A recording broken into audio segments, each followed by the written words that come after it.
Suddenly, Tu Thin Tu stabbed his dao straight towards Tu Cao's face. Tu Chao couldn't dodge in time, his face receiving a deep wound, but Tu Thin Tu was also hit in the chest by Tu Chao's dao. Leveraging the momentum, Tu Thin Tu bent forward, the two blades crossed like butterfly wings, striking forcefully into Tu Chao's abdomen. Blood gushed from Tu Chao's wounds. Tu Chao couldn't believe what he saw before him. From a dominant position just now, the situation had been reversed in the blink of an eye. Tu Thin Tu smiled lightly, knowing he had won this time. Li Diem entered the medical room slowly, looking at Truong Minh Vien lying on the bed. Despite being seriously injured, he now seemed normal. The inherited strength seemed to have a strong impact on the teacher's body. The nurse placed her hand on Truong Minh Vien's leg, and Li Diem smiled deeply, speaking softly, "It seems the lesson has been learned." The nurse withdrew her hand slightly, looking back at Truong Minh Vien, then left. Li Diem didn't beat around the bush, extending his hand to take the relic. This was also one of the main purposes of his visit here. Truong Minh Vien looked slightly annoyed, saying, "In my chest, my left arm is broken, and my right arm was slashed 40 centimeters long. You took it yourself." Li Diem sat closely beside Truong Minh Vien, slipping his hand into his jacket and retrieving 2 pieces of the relic. He asked directly, "Is this your first time participating in the Diem Phu event?" Truong Minh Vien replied that it was his second time. Li Diem then asked, "Wasn't it a fat person who brought you here?" Truong Minh Vien responded with surprise, saying it wasn't a fat person, but rather a wonderful beauty whom he couldn't forget. Li Diem pondered for a moment and then asked the question he most wanted to know. "What reward will you receive for completing the Diem Phu event?" Truong Minh Vien's eyes lit up with enthusiasm as he said that for the first completion of the Diem Phu event, he would definitely receive an extraordinary power, surpassing the ordinary. Li Diem remained silent, puffing on his cigarette, saying tersely, "Don't bother speaking. Any tactics are useless. If it's really useful, it should be me lying here." Then he added, "And then what?" Truong Minh Vien looked at Li Diem uncomfortably, explaining the rules of the Diem Phu event. He said that after completion, all actions would be scored, and the higher the score, the higher the purchasing power. The most effective way to increase purchasing power was to kill people. Li Diem took a deep drag on his cigarette, not saying anything. Truong Minh Vien continued, saying that perhaps in a couple of hours, his Kai Min power would disappear, but his right hand would be fine. Li Diem felt noticeably relieved upon hearing this, knowing that several tough battles lay ahead. A disabled right hand would be very inconvenient. This was the best news of the day. Li Diem stood up and looked intently at Truong Minh Vien, asking one last thing. "The person who's been playing cat and mouse with me for the past few days, was it you?" Truong Minh Vien looked at Li Diem with a hint of suspicion and replied, "I don't know what you're talking about. It definitely wasn't me. Besides, I don't know what the relationship between you and my sister is." Former lover. Li Diem said nothing more and left without looking back. On the way back, Li Diem still admired Truong Minh Vien's physical prowess, handling 3 swords with just his fists and feet, fighting fiercely. Just then, his phone rang. Li Diem saw that it was from Hong Kwai and answered. Immediately, he heard a commotion on the other end, a soft female voice calling, "Hey Diem, right? Come to the arena and lead a young man out the back door. On the way, if anyone blocks you, beat them to death." Li Diem was surprised to hear Theitu's voice. He quickly made his way to the upper floor of the arena. At that moment, in the arena below, Kuka emerged, his sturdy figure covered in tattoos, his eyes red with anger. Hundreds of people surrounded the arena, trapping everyone inside. Kuka, with a stern face, looked at Theitu and said, "If I can't kill that kid today, no one will leave here." Li Diem approached Hong Kwai and Theitu and asked, "Who should I safely escort out of here?" Hong Kwai gestured for Li Diem to follow him backstage, where a young man with bandages around his abdomen sat, various wounds covering his body. The most severe was in his abdomen. When he saw Li Diem enter, the young man's eyes lit up excitedly. "You're Diem Guam," he said. Li Diem didn't answer, only asking if he could walk on his own. After receiving an affirmative answer, Li Diem led him straight out the back door of the main hall. As they passed through, the young man, Tu Thien Tu, continued to speak excitedly, saying that once he left this arena, there would be no more opponents for him. He had been practicing martial arts for over 10 years, and had never been as excited as he had been in the past few days. Tew Ta was very strong, and his broadsword had made his arm numb. Unfortunately, he was a bit faster. Suddenly, Li Jang stopped. Although it was only for a short time, in his heart, he had regarded Tew Ta as a friend. Yet here was Diem Than, severely injuring Tew Ta and boasting about his traditional martial arts training. Did he believe in martial ethics? Diem Than shook his head in surprise. "Ha ha, that's outdated," he said. Upon hearing this, Li Jang suddenly burst into laughter, kicking Diem Than's bleeding abdomen. Diem Than was knocked back a meter, crashing into the wall behind him. Li Jang stood still, cold and indifferent. "I thought so too," he said before walking away. He didn't want to be minced by Holian Thang's men, so he quickly got up and ran. Diem Than wiped the blood from his mouth, looking at Li Jang, who said, "I'll definitely pay you back for that kick." Just then, his phone rang again, a voice full of resentment calling out, "Where are the dead bodies?" Li Jang replied calmly, "I'm working. Just had a phone call with Judy," leading Diem Than to escape near the stairs. Holian Thang's men are looking down on Li Jang and Diem Than from above. When Diem Than passed by, the two suddenly stood up, intending to grab his shoulders. But a dark figure darted by, delivering a powerful blow to one of their jaws. The other one, seeing this, quickly reached for the dagger at his waist, but his eyes widened. Li Jang kicked him hard in the face, causing both men to faint immediately after picking up the dropped dagger while still on the phone. Li Jang saw a group of Holian Thang's men running towards them from the stairs, wielding weapons. He immediately threw the phone to Diem Than and kicked one of the thugs straight in the face with his right foot. Then, he performed a swift turn, twisting his waist and punching the chest of another thug. Finally, with a quick push and uppercut, he knocked out the last thug. Diem Than, still holding the phone, was bewildered. "Diem, what are you doing?" he asked. "Why is it so noisy around here? Can't you hear me?" Before Diem Than could speak further, Li Jang snatched the phone and whispered, "Sister Judy, I'm almost done.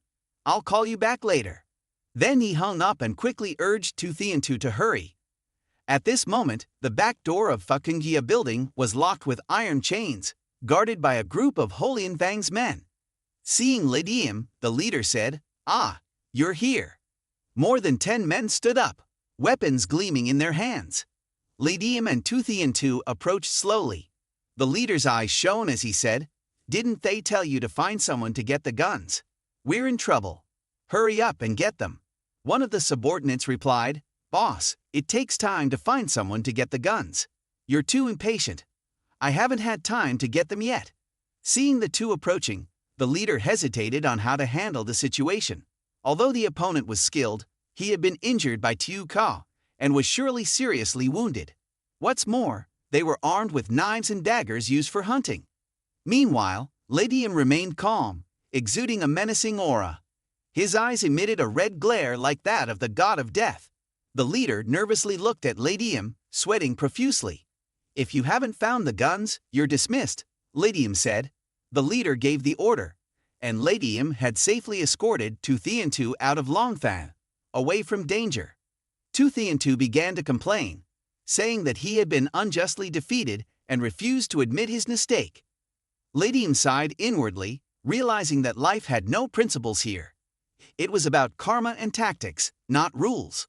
Diem Than seemed to be completely ignored, which made him grind his teeth in frustration.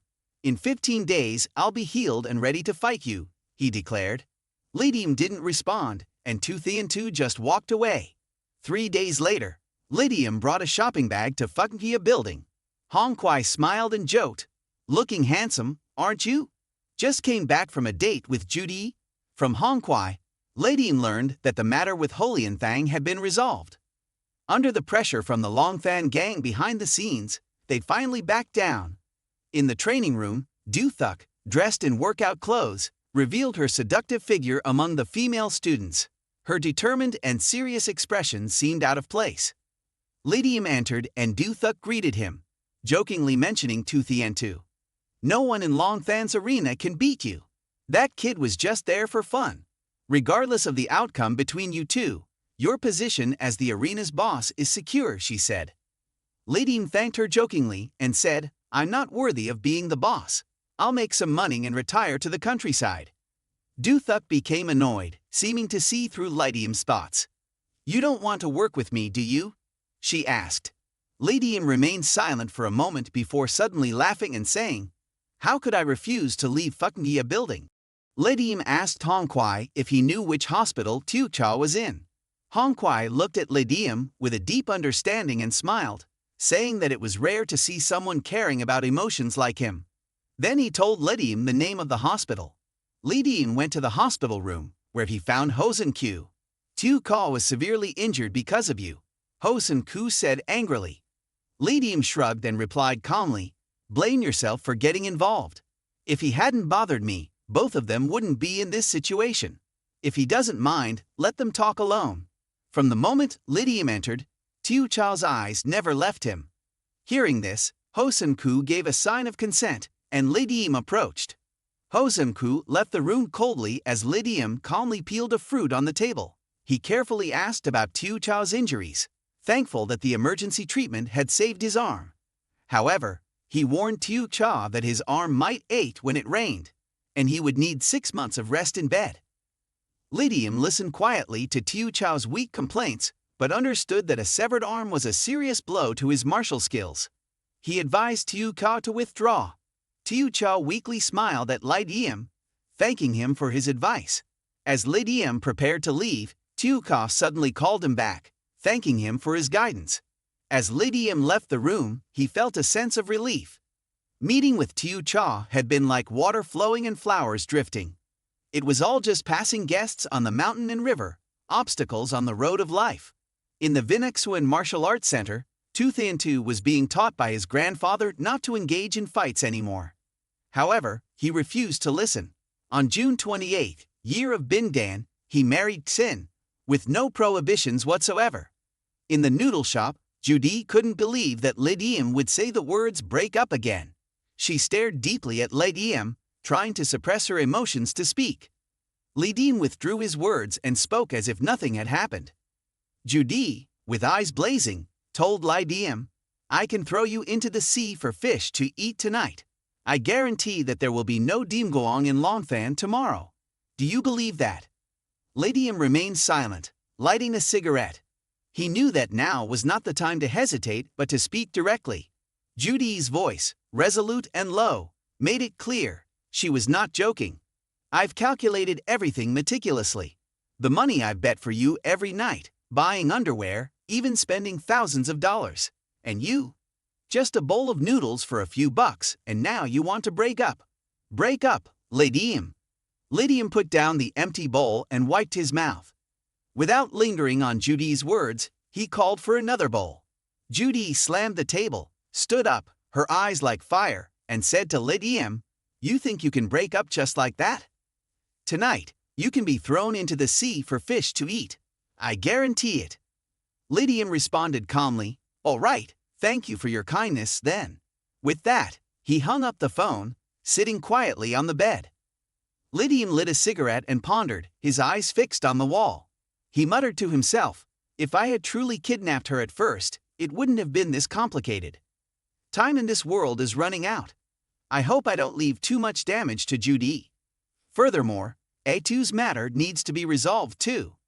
2 days ago, Hong Kwai suggested that Li Jang move to Fuckingia building, but Li Jang refused. Time was running out, and he didn't want to cause more trouble. Now, in the middle of the day, walking in the alley of the apartment building, Li Jang still felt cold. A little cat suddenly rubbed against Li Jang's legs. This isn't AMA from A2's house, is it? Li Jang looked towards A2's house, which was indeed wide open. Li Jang pushed the door gently. Inside, the room smelled strongly of decay, making him frown. The smell of rotten fish couldn't be this strong. Li Jang placed the cat down and went to close the window tightly. Who's there? A hoarse voice sounded behind him, making Li Jang's hair stand on end. A horrifying face appeared behind Li Jang, and A2, who had noticed the door wide open, hurriedly pushed it closed. When she saw Lydium standing on the chair, holding a newly replaced light bulb, A2 asked, "Are you back, Lydium?" Just then, A2's mother called from the kitchen. "Lydium, stay for dinner, okay?" "Yes, thank you, Aunt," Lydium replied. Lydium looked at A2, who was silent and bowed her head, then smiled and said, "A2, can you give me NDT 100 to buy pork? I want to cook something delicious." But A2 refused, and Lydium's narrowed eyes seemed to sense something. Shortly after, a delicious meal was prepared, and although Lydium didn't eat much, only some vegetables, the conversation flowed relatively smoothly. After bidding farewell to A2 and her mother, Lydium returned to the apartment building. Lydium stood still for a moment before calling Hongkwai. "Hong, is there still a vacant room in your building? I want to move there." Before waiting for Hongkwai's response, Lydium hung up and sat on the bed.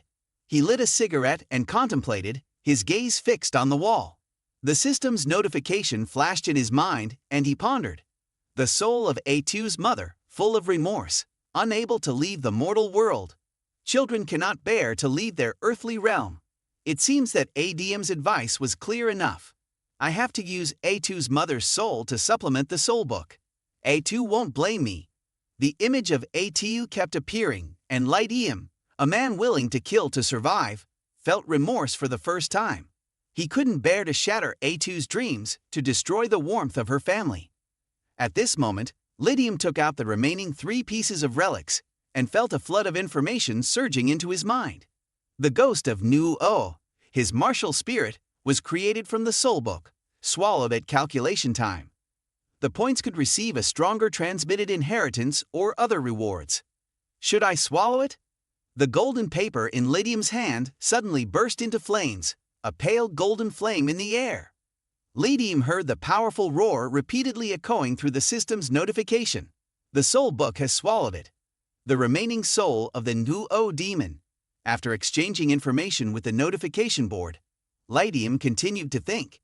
Do demons really exist? If they do, I wouldn't bother anyone. The smell I smelled at A2's house couldn't be rotten fish but the smell of death. Tonight in Longthan will be unusually peaceful. In Fucndia building, Lydium entered the room and looked at the sword on the weapon rack. 8 characters on it were surrounded by dragon energy. Lydium has taken my sword. Where are you going this late? Duthuk looked at Lydium calmly, waiting for his answer. Lydium turned back to Duthuk, unperturbed. I have some personal matters to take care of. It has nothing to do with the arena.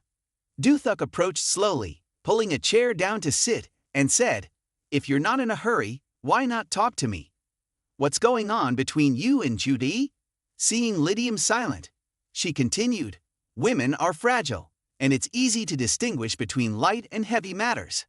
After spending the night with someone, it's not easy to bear the responsibility alone. Can you understand a little? Acting on the arena isn't easy." Lydium looked at Duthuk strangely and replied, "Do you really see me as a wolf, Feitu? They say the strongest person in Longthan isn't Hongkwai, but you. How about we wear protective gear and have a friendly match?" Duthuk tilted her head, smiling at Lydium. "All right, if it helps to ease your anger, that's my specialty." In the spacious room, the two faced each other. Lydium held a sparkling sword with a serious expression. "Hey Jiang, please enlighten me," Lydium said. Duthuk held a large black and green broadsword behind her, the weapon of the 8 strange gates. The blade was as wide as 5 fingers, with a horse's tail-shaped handle, and a straight blade ending in a bit kui, 8 trigrams, motif. "Hey Jiang, please enlighten me," Duthuk responded. Meanwhile, in a villa in Phuthulone, Judy, wearing a high-necked nightgown, muttered angrily, "I won't let him go easily, that's for sure." Suddenly, the phone rang, and her assistant handed it to her. Judy remained silent, her face slightly unusual. Before hanging up, she poured herself a glass of red wine, and her assistant noticed Judy's startled expression, quickly asking what was wrong. Judy explained that some ancient relics stolen from the bank had just been counted, and some rare ancient books by famous artists from the feudal period were missing. There was a high reward for those books, and coincidentally, Judy had seen them when he changed clothes. Judy murmured angrily. That scoundrel from 36 Diem Than is definitely up to no good. Meanwhile, Li Diem approached A2's house with the relic piece of the soul book in his chest, feeling it heating up. Gently pushing the unlocked door, he was hit by a strong smell of blood. Pulling back, he saw blood splattered all over the walls. The dim moonlight illuminated the room, where A2's mother sat motionless, seemingly waiting for something.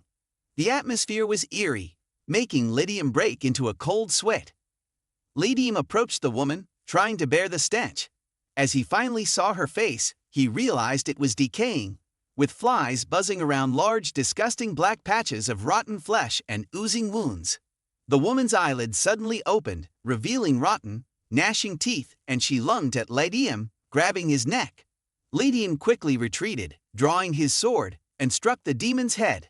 The woman leaped, narrowly avoiding the fatal blow, and crawled on all fours, strangely. Her red eyes stared intensely at Li Diem, making him shudder. Suddenly, she charged at incredible speed. Li Diem didn't flinch, thrusting his sword towards her chest, but she grabbed his neck with her rotten, clawed hand. Li Diem attempted to pull back his sword, but found his strength depleted. With no hesitation, he kicked the ground fiercely, his right leg striking the sword's hilt. The entire blade pierced through her body, leaving only the hilt protruding. At the same time, her sharp claws left 3 deep scratches on Li Diem's face. As he opened his eyes again, she had vanished. Li Diem turned around, only to feel a sharp pain in his side. A light bulb flickered, revealing a sharp knife stabbing into his side. Li Diem instinctively moved, grabbing the assailant's shoulder, but she slipped away. Surprised by her speed, Li Diem couldn't react in time. With no other choice, he drew his knife, and blood sprayed from the wound, numbing the intense pain. Li Diem chuckled lightly. "Auntie is even more ruthless than I am. Is it more cruel to die like this, or to meet again in hell, and see who is more ruthless?" The room fell silent. Li Diem remained vigilant, his eyes uncomfortable but unable to blink. The blood on his eyelids gradually seeped in. Finally, Li Diem couldn't resist blinking, and in that split second, a grotesque, rotten face lunged menacingly towards him. Li Diem suddenly sprayed blood from his tongue, hitting the woman's face. She recoiled, and Li Diem, without hesitation, thrust his sharp knife into her face. Just then, a scream rang out, "Mom!" Li Diem jerked, pulling the knife in mid-air, and reluctantly changed tactics. He kicked her forcefully, sending her flying. At that moment, A2, pale and trembling, held a gun, her red eyes pleading with Li Diem not to hurt her mother. As she trembled with the gun aimed at Li Diem, the notification board appeared. Truong Suong Tu, suffering from starvation due to prolonged contact with parrots, gradually losing vitality and lifespan. The danger level is white. Li Diem approached slowly, looking at A2 and said, "Where is your gun?" His expression indifferent. A gust of wind suddenly came from his side. Li Diem didn't hesitate, swiftly kicking a high stone towards the woman, sending her flying. Li Diem felt the impact weaken her significantly. A2, frightened, closed her eyes tightly, her pale fingers gripping the gun's handle, but she couldn't pull the trigger. Li Diem approached and snatched the gun from A2's hand, firing a shot into the air. With a thud, A2, terrified, sat on the ground, releasing her child. She stood up shakily, growling at Li Diem, but dared not do more. Li Diem's expression became complex. After a moment of silence, he said calmly to A2, "A2, go inside and wait. I need to talk to your aunt for a moment." A2 bit her lip, tears in her eyes, but she didn't resist. Though her expression was fierce, her tone was gentle. "Good girl, go inside and listen to your mother." A2 hesitated for a moment. Li Diem then grabbed her arm, pushing her inside, locking the door and breaking the door latch. A2 banged on the door, begging Li Diem not to kill her mother. She asked why he came to disturb them. "I just want to stay and take care of my daughter." A2 cried and banged on the door, begging Li Diem not to kill her mother. She asked Li Diem why he came to bother us. "I just want to stay and take care of my daughter." Listen to that question. Li Diem was silent for a moment, then calmly said something. "I must take my aunt today. I will ask someone to take care of A2. It's definitely better to be around aunt waiting to die. I also have to do this for my life. Because I don't have the qualifications to teach you anything. We should still let strength speak for itself. She trembled and asked why he wanted it, took her soul and said. Then he took the fragment of the lake from Raz's chest, said he wanted it. She stared at the lake debris, suddenly relaxed and said, "You want my soul? It's the same whether it's me or someone else. I can agree to your conditions. But you must swear to take care of my daughter," but was rejected by Li Diem. "I won't be able to say the last time. No matter what, I will try to take care of you. Whether Atu believes it or not is up to you." Li Diem suddenly discovered blood stains on his shirt, decided to attack quickly and win quickly. She suddenly raised her head. Eyes emitting red rays roared at Li Diem. "Remember what you said." A powerful stream of soul power gushed out. The light disappeared and her body collapsed. The lake debris on Tai Li Diem changed. "You have awakened the remaining soul of Ho Qian. Friend has completed the most important part of this event, and has the right to end the event. Diem Phu. Decide in 10 minutes whether it's over or not. If you refuse, you must complete all requirements. Can return to the real world. The remaining requirement is to get to 7th place on the floor. Failure to complete Kulong Qian will affect the reward. Look at the lake debris." Li Diem thinks it's not the time to end and refused to end. Li Diem's expression became complex. After a moment of silence, he said calmly to A2, "A2, go inside and wait. I need to talk to your aunt for a moment." A2 bit her lip, tears in her eyes, but she didn't resist. Though her expression was fierce, her tone was gentle. "Good girl, go inside and listen to your mother."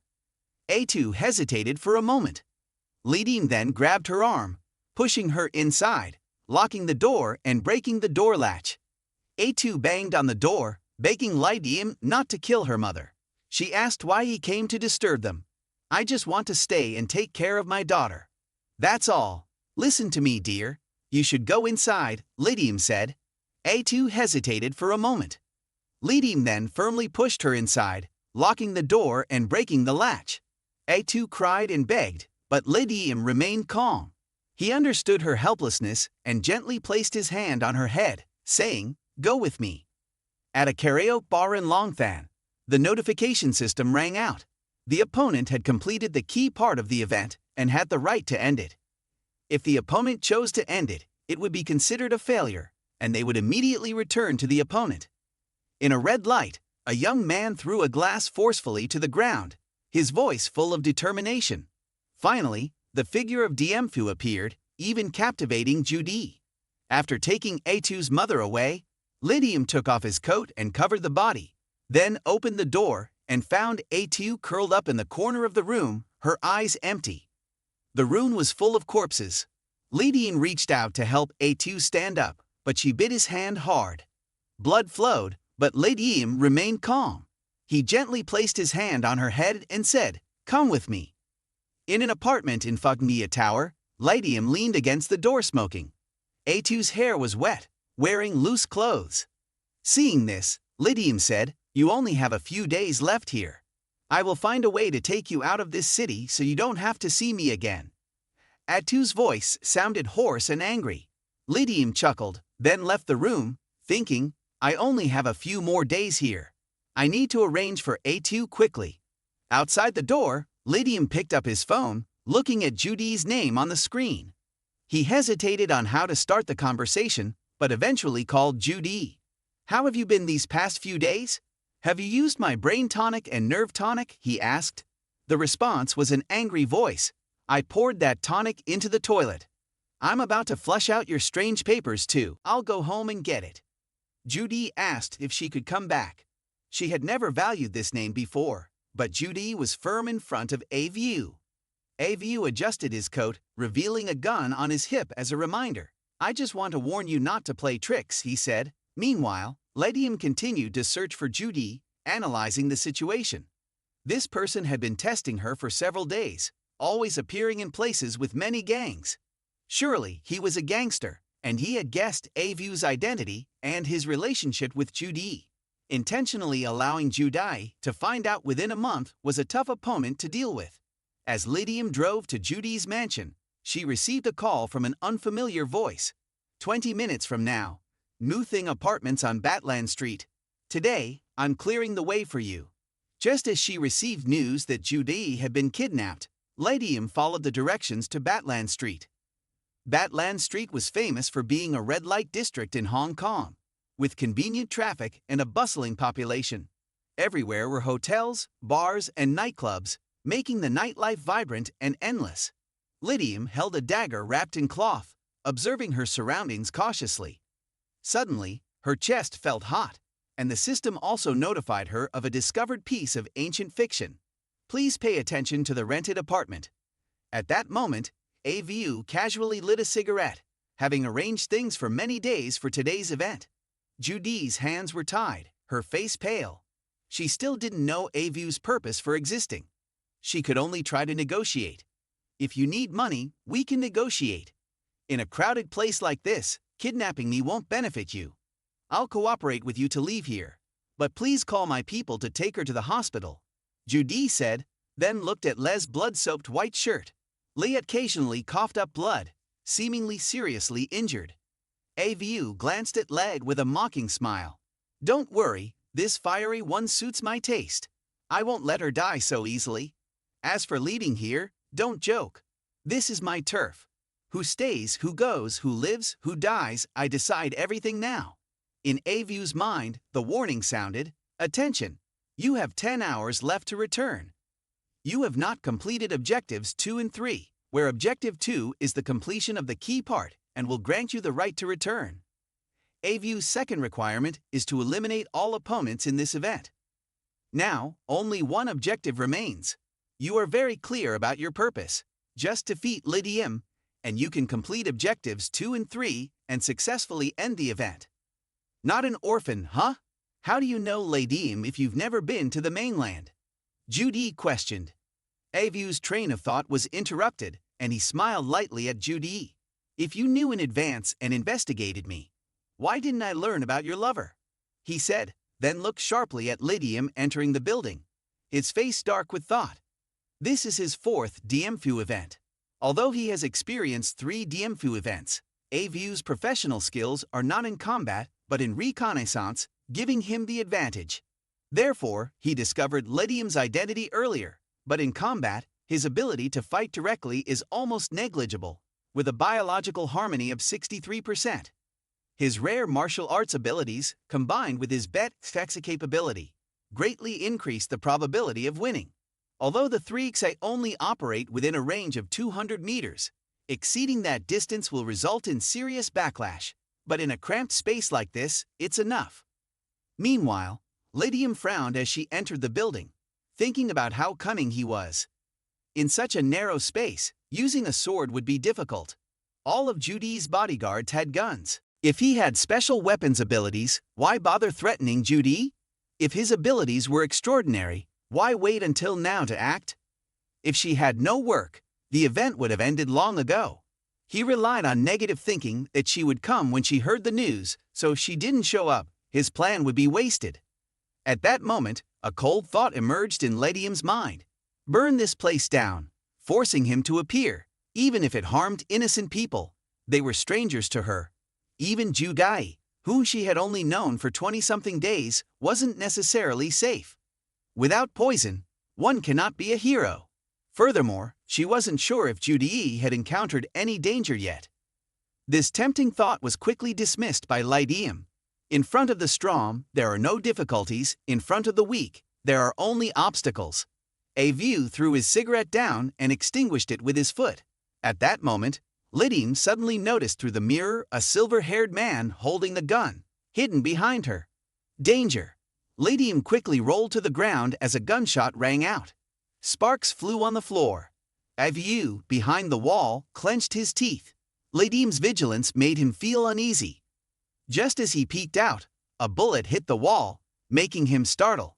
Seeing AVU step out, Li Jang quickly drew her gun and fired. The sound of metal shattering was unpleasant, causing a shudder.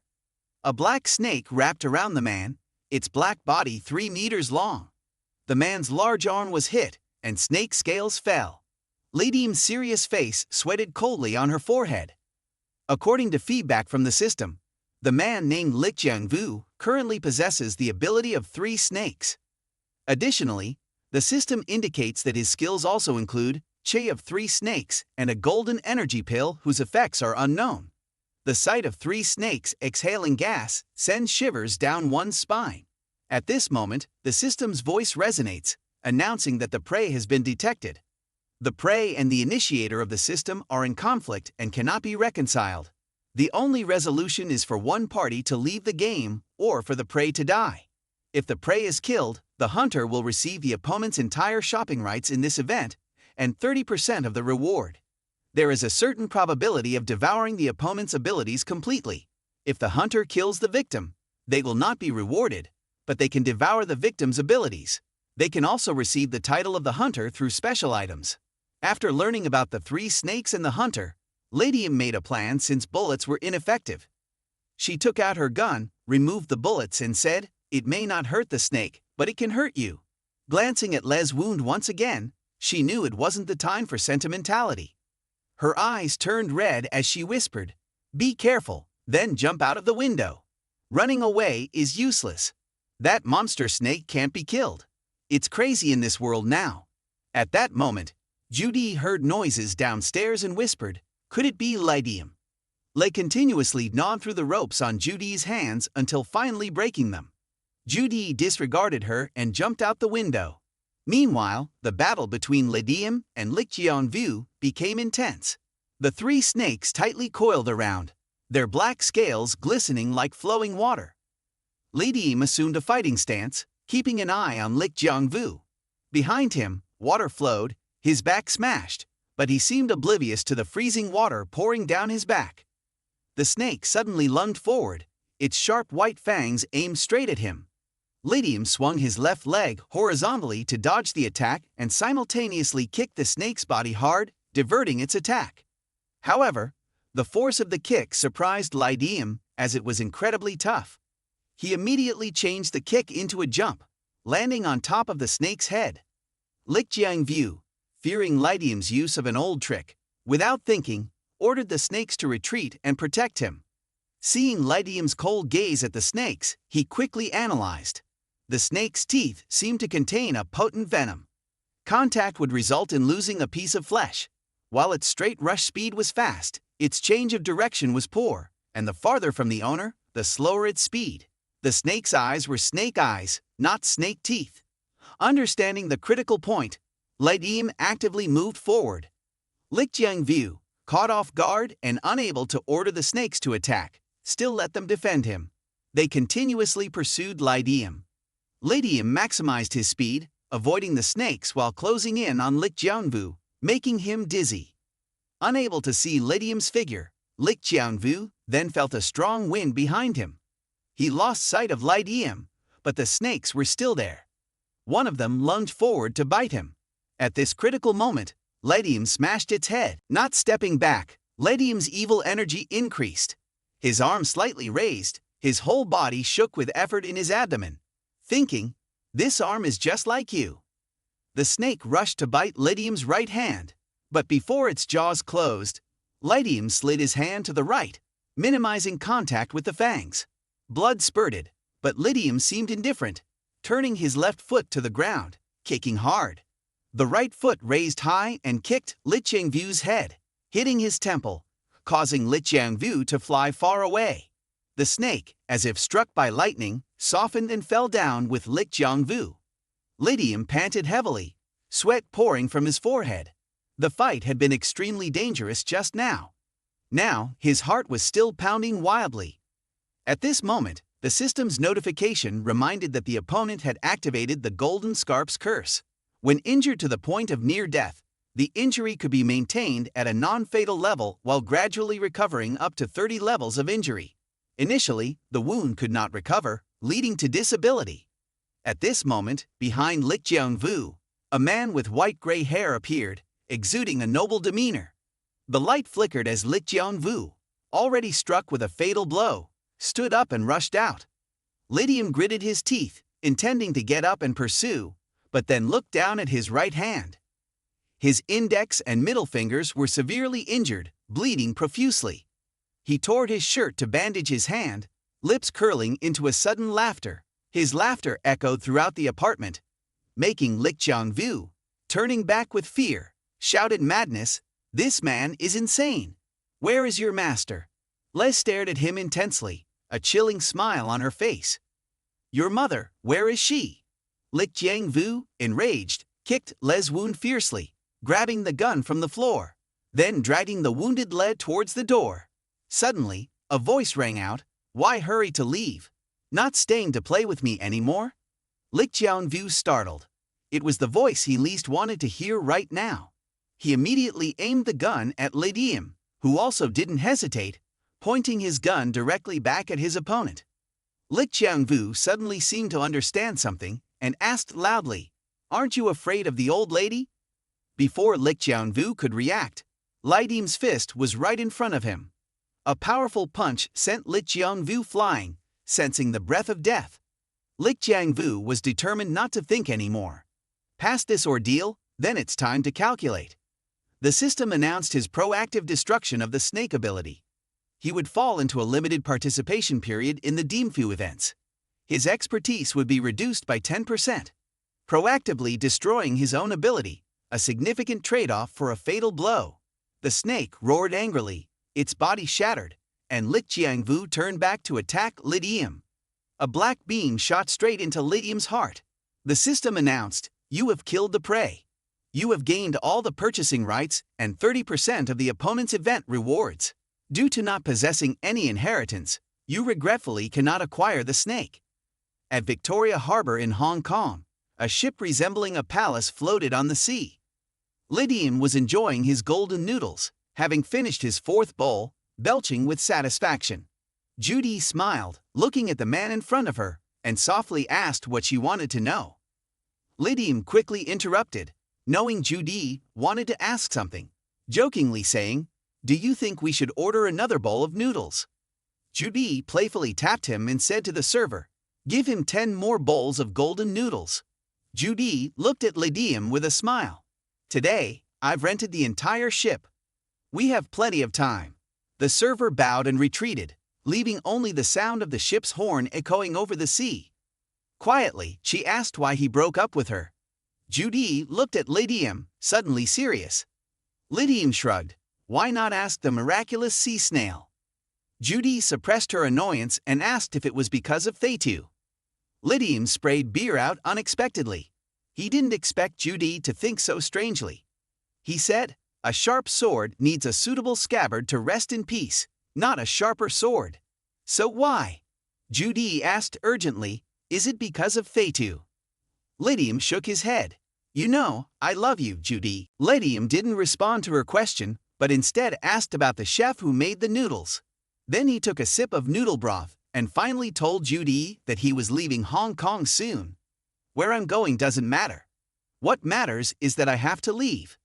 As for the breakup, I've been thinking about it too. I don't know if there's something wrong with my brain." Judy, with her beautiful voice, sweetly replied, "Beautiful fit body, and rich. Just get into bed, then shake them off and take their money.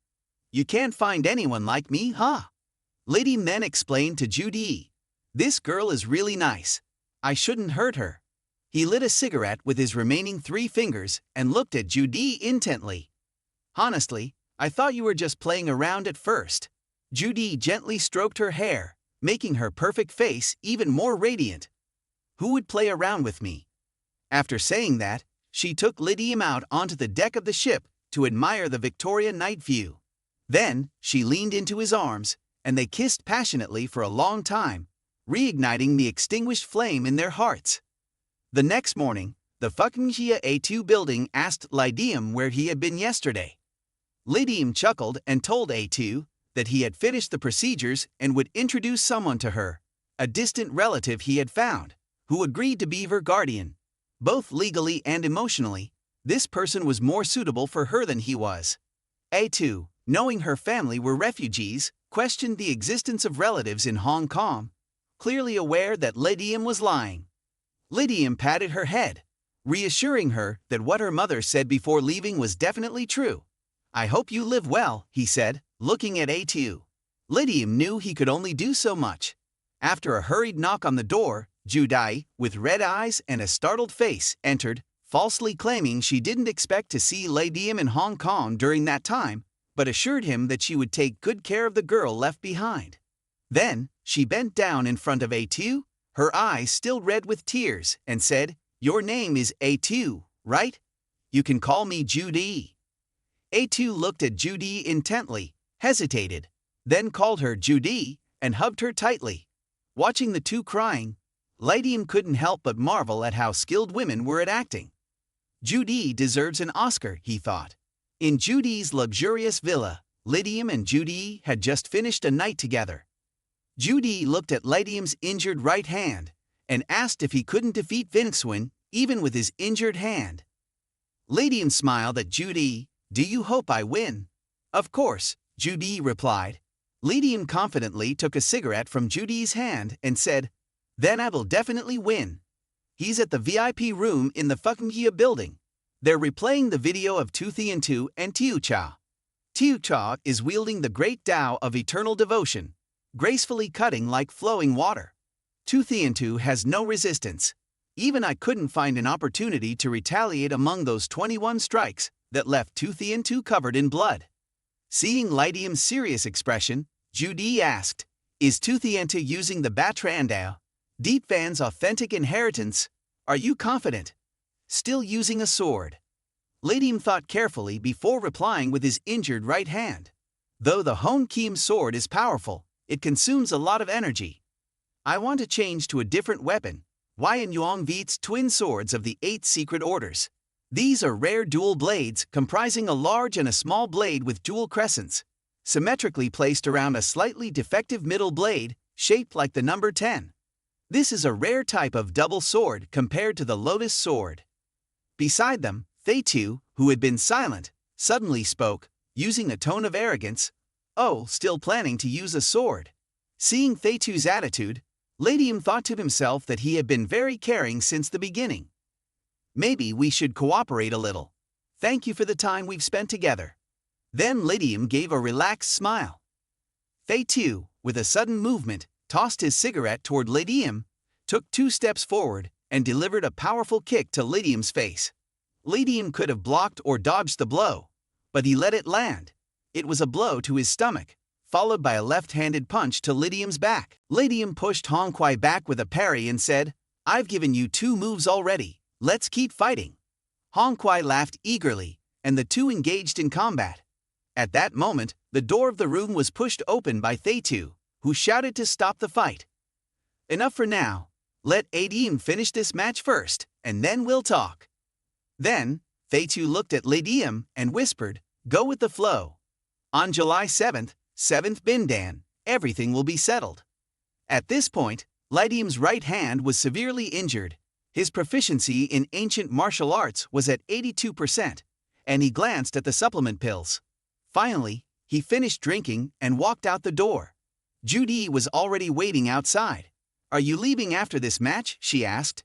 Instead of answering, Li Jang took out a small box from his pocket and handed it to Judy, who accepted it eagerly. Looking at the contents inside, she asked with a smile, "Is this a family heirloom?"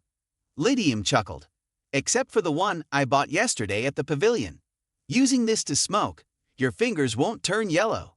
Plus, you'll look stunning using it, like a movie star." Judy seemed saddened, holding the gift tightly and asking when he would return. Li Jang remained silent for a moment before replying, "When there's a chance, I'll definitely come back." Judy ran up from behind, embracing Li Jang tightly, and whispered, "Leave the gift in the room for you to remember." Watching Li Jang's receding figure, Judy quietly took out a stack of documents from her bag and threw them into the trash can. These were Li Jang's information. Judy knew the man named Li Jang wasn't the one she loved. She seemed to understand something but didn't say it aloud, only knowing that she had once passionately loved that man. Whether he was Li Jang or not didn't matter anymore in the underground arena, where the audience cheered loudly. As Li Jang appeared in the spectator stands, An old man sitting calmly stood out amidst the lively atmosphere. When he saw the Li Jang Vu twin swords in Li Diem's hands, he frowned slightly. "He seems annoyed," murmured Tu Thien Tu, facing Li Diem. "The more bizarre the weapon, the faster the death. Have you heard this saying?" Li Diem remained silent, with Judy's image still haunting him. Tu Thien Tu continued, slightly irritated, "Have you heard me?" Still, Li Diem remained silent, only saying, "Hey Jiang Li Diem." Tu Thien Tu replied, "Vinixwen Tu Thien Tu." The final showdown between Tu Thien Tu and Li Diem was about to begin. Tu Thien Tu approached, his steps gradually quickening from slow to a sprint, his sword swinging straight towards Li Diem's chest. There was a clang as their weapons collided. The sparks flew from the sword's clash. Tu Thien Tu was taken aback, not okay. The straight blade of the Batrandao collided with the round blade of the Li Jang Vu twin swords. If Li Diem raised his wrist, the round blade would cut off Tu Thien Tu's hand. Tu Thien Tu quickly used his sword to block and push down Li Diem's weapon. As the pressure eased, the two weapons separated. Tu Thien Tu brandished the Batrandao, aiming straight for Li Diem's throat. Li Diem dodged by bending his body, but Tu Thien Tu relentlessly struck at Li Diem's face.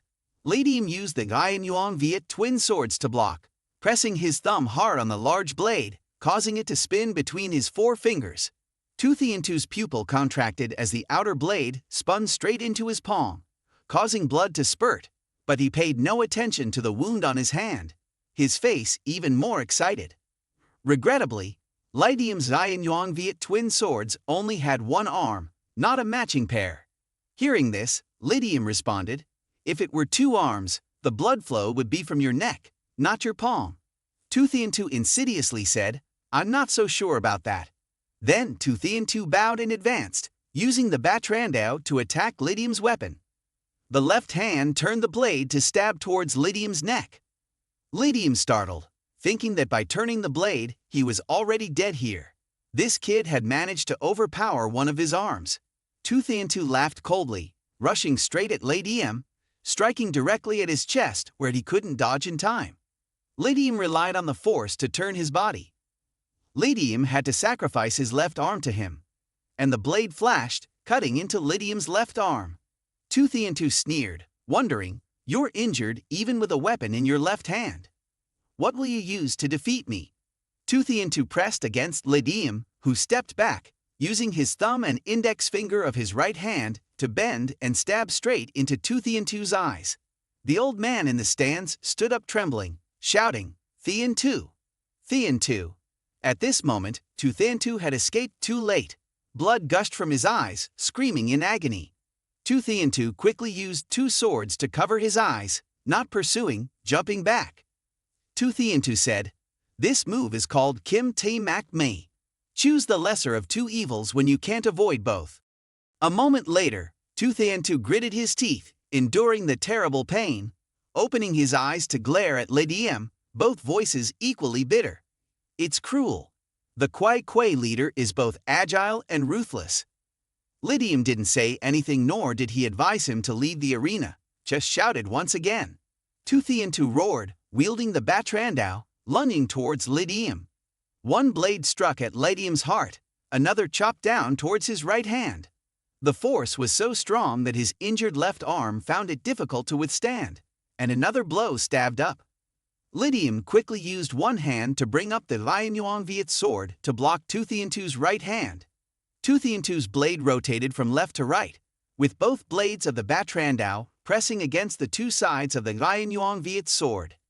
Feeling uncomfortable with the Batrandao's blade positioning, Li Diem was surprised and tried to pull his hand back to retreat, but Tu Thien Tu pulled out two swords and stabbed them fiercely into Li Diem's hand. The blades ran along his wrist from inside out, descending like two circling dragons. From Li Diem's arm, one on the left and one on the right, they slashed straight up, blood spurting everywhere. Li Diem kicked straight into Tu Thien Tu's neck. Tu Thien Tu didn't dare to take any more risks. Both of them startled and quickly backed away.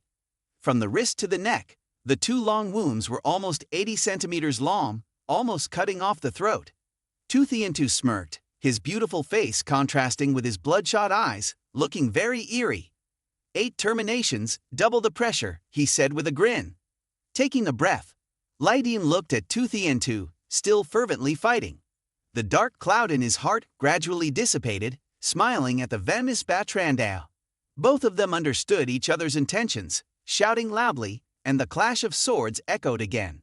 After 4 years of fighting, Li Jang gradually fell into a disadvantage. His injured wrist made circular movements more difficult, mainly focusing on defense. Analyzing the situation in his mind, using one hand while his opponent was blind, this kid was indeed a quick learner, faster than him. 19 years old, truly an outstanding talent. In another round of combat, Li Jang's face grew colder. His 5 fingers stretched out, tightly gripping Tu Thien Tu's throat. Tu Thien Tu was startled, quickly backing away a few meters, his remaining eye fixed on Li Jang, smiling and saying, "This time, I won't make the same mistake twice." At this moment, Li Jang stood on the platform, his left hand hanging loosely, the Yuan Vite falling to the ground. The audience below the platform were all astonished. They thought he was going to give up, but Tu Thien Tu suddenly realized something wasn't right. The kick just now had absolutely no force. It wasn't me who kicked him off, but he jumped up himself to kick me. Tu Thien Tu thought of this too late, already too late. Li Jang's 2 legs were like steel rods, tightening around Tu Thien Tu's neck, the strength of 10,000 people tightening. He lifted Tu Thien Tu up, his knee bending, pressing against Tu Thien Tu's throat, then slammed him hard onto the ground. Tu Thien Tu's eyes were red, his 2 Batrandao stabbed upwards, but as he withdrew his swords, he felt intense regret. What was he doing? Li Jang quickly used his other hand to bandage the wound, blood spewing everywhere. But he didn't care, just lightly said to Tu Thien Tu, who had a bloody face, a mocking smile in his bloodshot eyes, "You're truly tasteless, not knowing any etiquette." Hearing this, Tu Thien Tu said, "I've lost." Seeing this, Li Jang also released Tu Thien Tu, who stood up, his face full of blood, his bloodshot eyes grinning, looking very strange. "You're truly tasteless, not knowing any etiquette," Li Jang repeated. Hearing this, Tu Thien Tu said, "I admit defeat." Li Jang slowly raised his right hand to show victory. Hong Kwai watched as Tu Thien Tu was carried off, thinking to himself, "This kid, when he was lifted up by Li Jang, he could either break his neck by resisting or fall off the platform, dead or defeated, but when he was on the platform, out of anger, he still drew his sword, knowing he had lost, yet still making others suffer. It's worth dying." At this moment, the old man in the stands warned the person next to him to take Tu Thien Tu to the hospital. From today onwards, the person from the Vinexuan upper house was not allowed to set foot in Longfan anymore. Have you heard my words clearly? The old man stared fixedly at the swaying Li Jang, who remained silent. Suddenly, the system rang out. "You have completed all the requirements of the Diem Phu event. You will settle the accounts and return to the real world within 10 minutes. Li Jang refused the doctor's treatment for his wounds, hastily bandaging them himself. In his heart, he reminisced about the past month. Today, A2 came to school to register, and when he returned, he had disappeared. She probably wouldn't be happy. Thinking like this, Li Jang met Thay2 on the way back to his room. The two didn't say anything, just looked at each other, then brushed past and entered the room. He saw a black suitcase with a piece of paper left by Judy. It seemed to be a hint for a code. Li Jang felt helpless for not remembering, but then didn't care and used the Yuan Vite to unlock it. Inside were numerous shining gold bars. The system notifies that each gold bar can be exchanged for 100 Diem Phu points with no limit. On the gold bar, there is also a certificate of appraisal for the Diem Phu item. Li Jang holds the certificate in his hand and looks over at the golden noodle bowl, an alluring image of the woman lingering in his mind. Unconsciously, a corner of Li Jang's mouth twitches up, and as he reaches out for the noodle bowl, he notices numerous cracks and fractures appearing around his body like shattered glass. The system's voice rings out, declaring that he has completed the Diem Phu event this time. The Diem Phu event completion count is 1, with a supreme rating given for the level of completion. Then, countless beams of light, previously hidden, twist and fracture in front of him. Within that light, the people he had interacted with over the past few months, including A2, Judy, Li Jang Vu, appear and disappear in succession. Li Diem, still pondering, is interrupted by the system's announcement of his movement status under certain conditions. This repair session does not deduct any points. At this moment, 2 fingers on Li Diem's hand have been severed but are gradually recovering as before. Li Diem stares blankly at his right hand, where all wounds have vanished, even his mental state returning to an unusually good condition. Then, the system begins its final calculations. Li Diem's Diem Phu points tally up to 500, with a purchasing power of 195%. He also obtains a scrap of paper, the Diem Phu item he contributed for this final calculation. As he looks at the burning paper, the system announces an increase of 10% in purchasing power. Li Diem decides to exchange 20 gold bars, obtaining 2,000 points, totaling 3,204 points. The special reward for completing the Diem Phu event is announced, Ku.yu. He will randomly draw an item containing great power, the Ku.yu, as a default inheritance reward for completing the Diem Phu event for the first time, which cannot be traded. A fiery sensation erupts in Li Diem's chest as the ancient painting of a phoenix bursts into flames, transforming into the image of a winged woman rising from the ashes, then dissipating into tiny stars. At this moment, a phoenix tattoo appears on Li Diem's chest, signifying the inheritance of the Ku.yu lineage. Its awakening level is 9%, granting the owner a permanent state of eternal purity. The Ku.yu lineage enhances its owner's power and speed of attack by 90%. It uses the owner's blood as a medium, accumulating all the damage inflicted upon it. When activated, it can predict and cause a powerful explosion, the strength of which is proportional to the accumulated damage. Li Diem hesitantly tries a few moves but feels nothing particularly special. He then asks the system about the purchasing power limit. The system lists various items available for purchase, but warns that they can only be bought within this room and not outside. Li Diem scans through the items and is surprised by many of his discoveries. Among them is the Han Kim, an unnamed ancient sword from Long Than, with a sharp blade for killing. Since returning, Li Diem has been constantly thinking about this ancient sword. Surprisingly, it's available for exchange here, and Li Diem quickly selects it. In his hand appears a cold, imposing sword, which he names Hoing Long. Li Diem also exchanges for a hot gun, the M1911 pistol, and a language translation device, specializing in the martial arts of the 8 Wonders School at level 5. This enhances his close combat skills by 10%, unable to exceed the threshold of 79% to 89%. At this moment, Li Diem's mastery of ancient martial arts stands at 83%, and with the new device, it increases by 4%. Li Diem suddenly remembers Truong Min Vien, whose ancient martial arts mastery remained at 69%. It seems that breaking through won't be easy for him. Without hesitation, he selects the items for exchange, including a level 2 essence of hot key to enhance his skills. As the items infiltrate Li Diem, the system notifies him that he has unlocked 38% proficiency in hot weapons and increased his ancient martial arts mastery by 4%. Li Diem's chest burns with a pure sensation, a feeling that often requires 1,000-fold or even 1,000,000-fold training to achieve. But now, he gains it effortlessly. Holstering the gun, Li Diem notices a strange tattoo of a red gate among the items. Meanwhile, in Longthan, Hong Kong, 1986, amidst heavy rain, Thaitu stands with an umbrella, watching a girl's poorly acted drama. When Thaitu turns away, a group of dark figures behind the girl moves menacingly, but Thaitu pays them no heed. Suddenly, gunshots ring out, and all the assailants fall dead. The girl, trembling with fear, explains to Thaitu that she truly doesn't know what's happening. It's not her fault. Thaitu gently lifts the girl's chin and coldly says, "You belong to me. Of course, I believe you. I remember when you first came to Longthan. Any man could take you out for NDT 200. But now, you've been with me for years. Why wouldn't I trust you? I drank a bowl of ginger water and went to bed alone. You've been taking care of your younger brother so diligently. I know. Even when you're facing difficulties, you always tell everyone. How could I not help?" As he says this, the girl cries under the pressure of her current circumstances. Her eyes plead with Thaitu, "I'm being forced. They kidnapped my brother."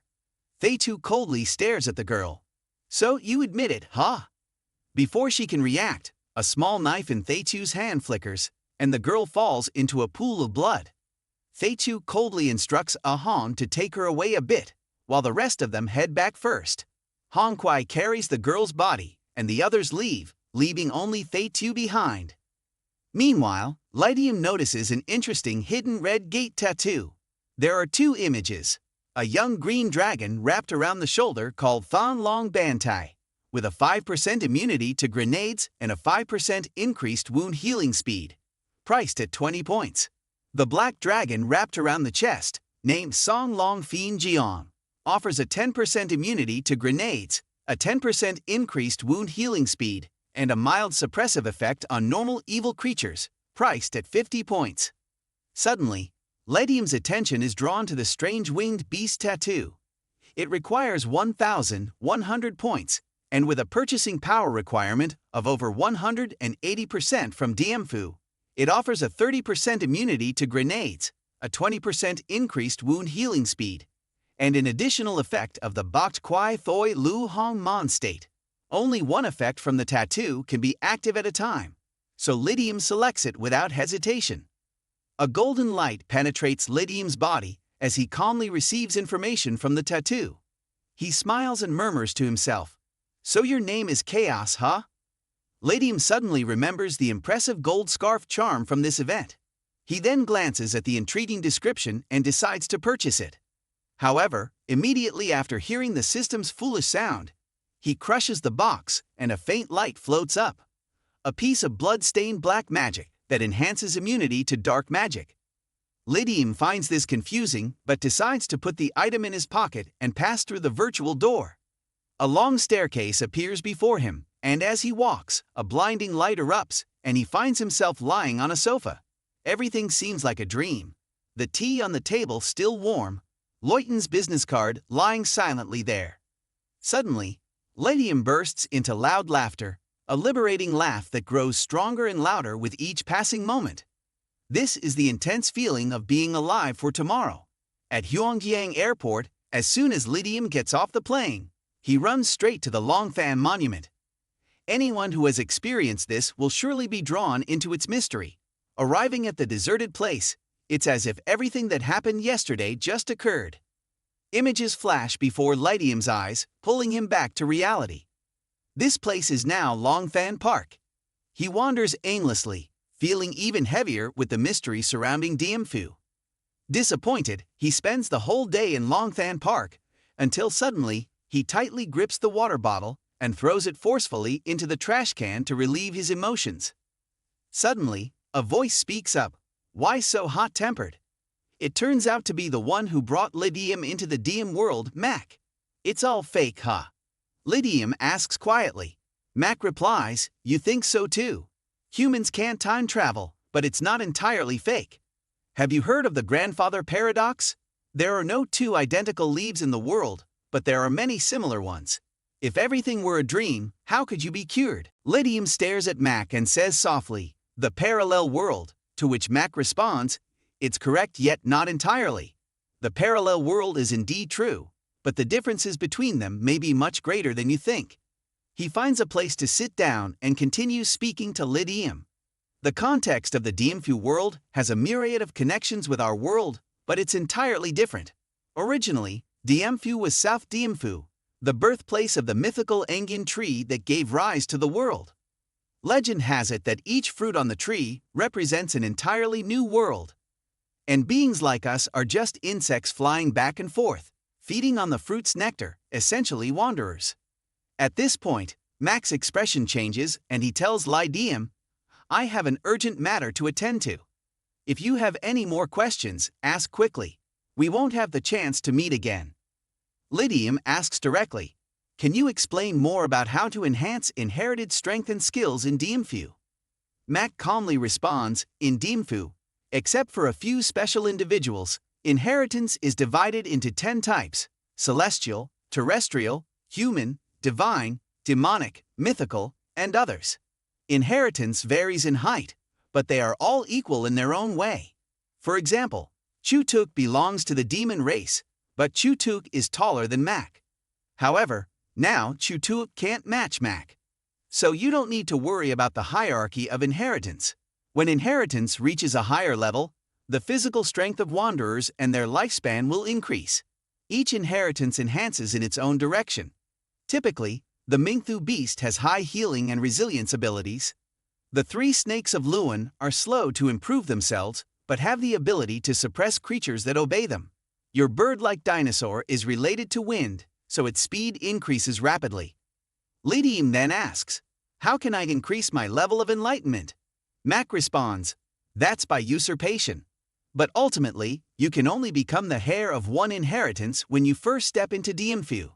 However, if you have inheritance from an early age in the Sun High Realm and control fire, you can still feel more suitable for yourself. After experiencing 6 Diem Phu events, or inheriting 100%, you will have the right to compete for the inheritance title. The rarer the inheritance, the fiercer the competition. As for skills, there are 2 sources: increasing the level of enlightenment of inheritance and purchasing in the authorization section. Remember that sometimes these skills may clash with others or with inheritance. Diem Phu will warn you. Finally, specialization. This demonstrates the level of power utilization of an individual. If inheritance is a profession in the game, then specialization is the skill of playing. Have you understood everything? Li Diem looks at Mack intently and asks the final question. What is an escapee? Mack's expression shows slight surprise, not understanding where Li Diem got that term from. Then, he looks at Li Diem darkly and whispers, "Escapes are destroyers." After explaining some issues about Diem Phu, Mack looks at Li Diem seriously and says, "You need to know some rules of Diem Phu. Firstly, disputes among wanderers are only resolved during Diem Phu events. Secondly, you must not disclose any information about Diem Phu events. Thirdly, limit the use of inheritance and artifact abilities that clearly do not belong to this world. Fourthly, Diem Phu events occur every 2 months. If you want to return to that room, find a secluded place to meditate. That's all for the basics. Even if you have negative thoughts, Diem Phu won't take anyone's life. But if you want to break your fate, you'll have to risk your life. The number of people who reach the highest evaluation on their first attempt is very few. I hope to meet you again someday." After saying this, Mack steps into the gradually disappearing rain in front of Li Diem. Meanwhile, in Long Tham, Hong Kong, 1986, Thay Tu stands holding an umbrella, seemingly waiting for something. The whole street is eerily silent, with only the sound of rain falling on the corpses. Suddenly, Thay Tu speaks, "Are you still not coming out, or do you want me to commit suicide?" Footsteps gradually approach from afar, and 11 figures of different shapes appear before Thay Tu. It's Team Akatsuki, among whom Nat Dao Ku Dian speaks up. The one who abandons Diem Phu will eventually be abandoned by Diem Phu. Thay Tu, with a cold expression, remarks, "You dare to speak those words in front of me, not feeling ashamed at all." Then gazes at the group and says to a stout person, "You're quite something. I never expected to be bothered by a fly like you, who turns out to be the rat that betrayed Li Diem. Initially, I wanted to train a newcomer, but unexpectedly found a big fish among the countless fruits of Diem Phu," Thay Tu says, his eyes gleaming. Then, Thay Tu tosses the umbrella aside with both hands open wide, and laughter resounds. A giant black moon appears in the sky, and the storm dances wildly with lightning. Thay Tu's hair flutters in the wind as he turns his head to look at Hong Kwai, then back at the stunned group. His face shows a bewildered expression, his eyes full of sharpness. He says with a determined tone, "I told you to stay away, right?" At this moment, the 11 bizarre individuals rush toward Thay Tu, and a fierce battle begins at the Lai family's house. Li Diem is practicing swordplay shirtless. On the table are a rifle, a staff, 10 bullet belts, and 20 grenades. It's been 2 wins since the previous Diem Phu event, when suddenly the system announces, "Wanderer, the Diem Phu event is about to begin. You have obtained a Diem Phu relic that can be used to replace this event or offered to upgrade your status. Upgrading your status in the upcoming Diem Phu event will provide more assistance. Do not hesitate." Li Diem chooses to offer it up. When he opens his eyes, the sky is bright, and crows are flying everywhere. The broken flags are stained with dry blood, and corpses litter the ground, as if they've just been through a fierce battle. Li Diem rises, his fingers covered in blood. Looking at his bloodied hands, he chuckles, saying that blood is indeed a good omen. Suddenly, fresh blood drips onto the ground and forms into words. Time: 1592 to 1593. Location: Binhong. News: the rebellion has been suppressed, marking the end of internal rebellion in Japan. Toyotomi Hideyoshi unites Japan and boldly attacks Korea. The armies of warlords trained by me during the Warring States period, spanning over 100 years, launch an attack on Korea. In just 1 month, the 3 Korean capitals fall, and the missionaries' forces disband. Advised by the Lingayan family to escape to Enghia-cha and seek aid from the Ming Dynasty Emperor, Vanlik, outraged by the news, I ordered the Sante army, led by Lin Hutong, to march to Binhong to aid the emperor. Before the main army sets out, more than 3,000 vanguard troops sacrifice themselves in Korea. However, due to misinformation from Korea, these 3,000 vanguard troops suffer a major defeat and retreat. Reading this, Li Diem can't help but sigh. Suddenly, the blood on the ground writhes and forms into another line of text. The requirements for this Diem Phu mission are as follows. First, survive until the first armistice meeting. Second, fulfill the requirements of the Diem Phu event. Find a powerful Diem Phu relic capable of devouring enemies. Kill at least 3 types of beasts from the Warring States period of Japan. Kill at least 1 warlord from Japan. Kill Konishi Yukinaga, the commander of Toyotomi Hideyoshi's first army. Completing any of these requirements will officially start the event. Underneath is a footnote. You owe me a favor now.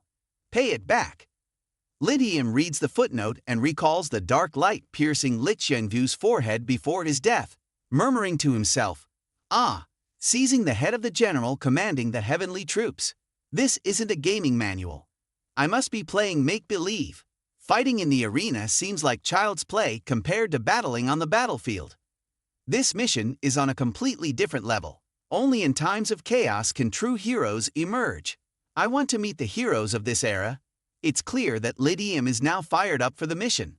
His eyes exude determination as he paves the way in an age of chaos. He receives a special skill bonus of 70% for this Diem Phu event, which is equestrianism.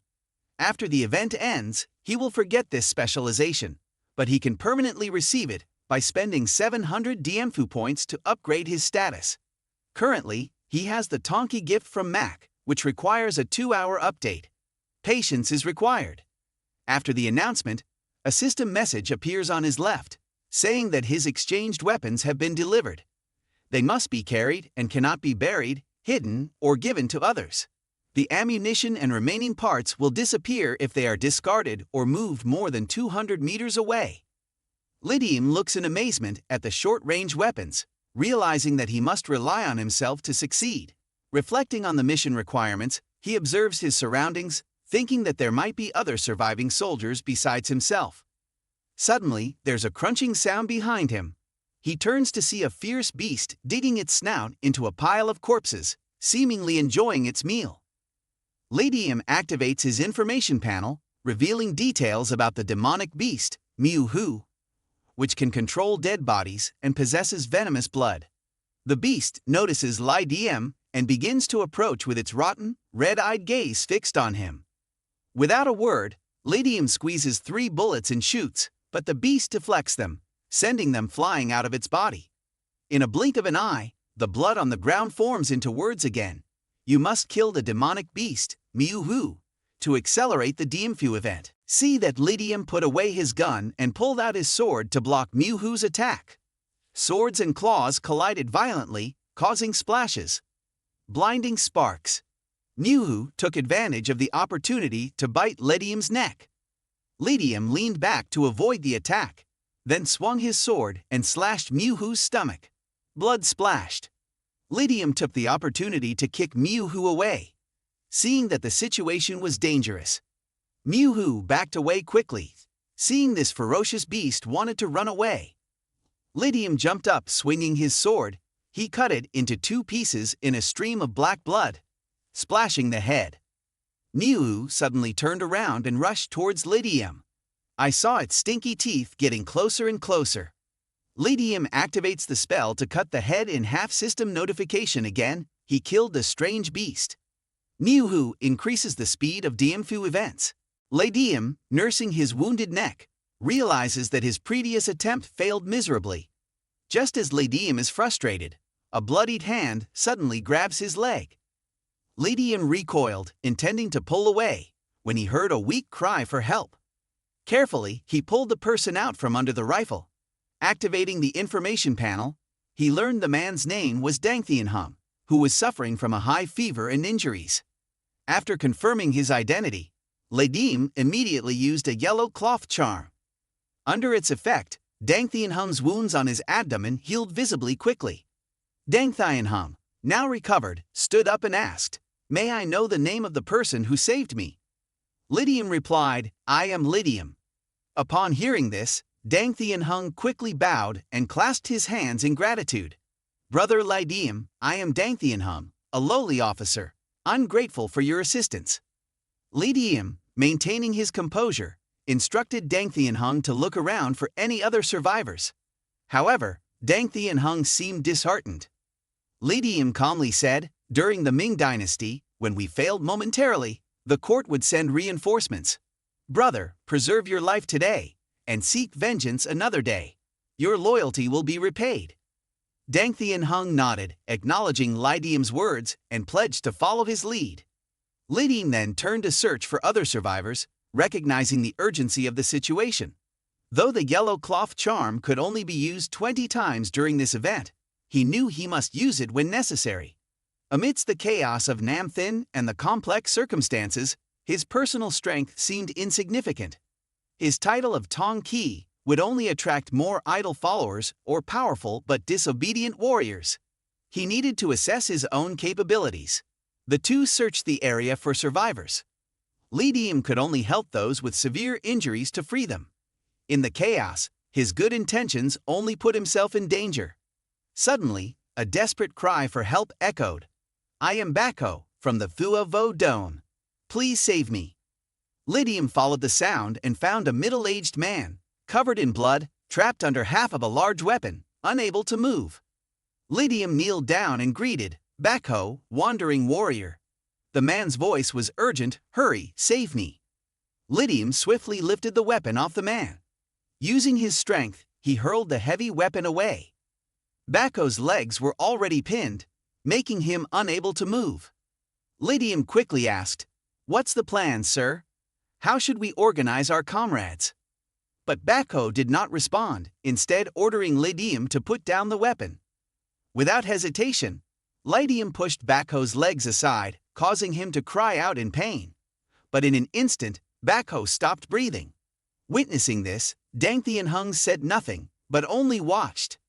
Li Diem, feeling a mix of emotions, muttered, "We've captured a spy. He may be a traitor." Diem Than pointed to the man and said, "He's Tom Tronco, the interpreter of Han Thon Fu. He accompanied the deputy general to Bin Huang." Li Diem glanced at Tong Tronco and asked, "Do you understand the language of the O?" Tong Tronco, seeing the glimmer of hope for survival, admitted to understanding the language. Li Diem approached him and asked for his name. Tong Tronco complied. Li Diem patted him on the shoulder and said, "Tom, our interpreter, we want to return to our army. You may need to help us along the way." Tong Tronco quickly nodded, though inwardly cursing their recklessness. These fools are risking their lives. The whole of Triushan is on the verge of collapse, yet they insist on returning. It's like committing suicide while dragging others along. Despite his inner resentment, he maintained a cheerful demeanor. Li Diem turned back to Diem Than and instructed him to keep a close eye on Tong Tronco. If he tries to escape, kill him without hesitation. After recruiting all the survivors, Li Diem led the way. He silently lamented that, despite the chaotic situation, these people were not yet fit for battle. If they encountered the Japanese army, all his efforts would be in vain. But after their wounds healed, they would become a formidable force, capable of confronting the enemy. With these thoughts in mind, Li Jang continued forward, realizing that the battle had only just begun. After rescuing all the survivors, Li Jang and the others left the battlefield, heading towards a nearby village. Eventually, they found a house and knocked on the door. A worried face peered out from behind the wooden door, a man around 40 years old. Tong Tronco stepped forward anxiously.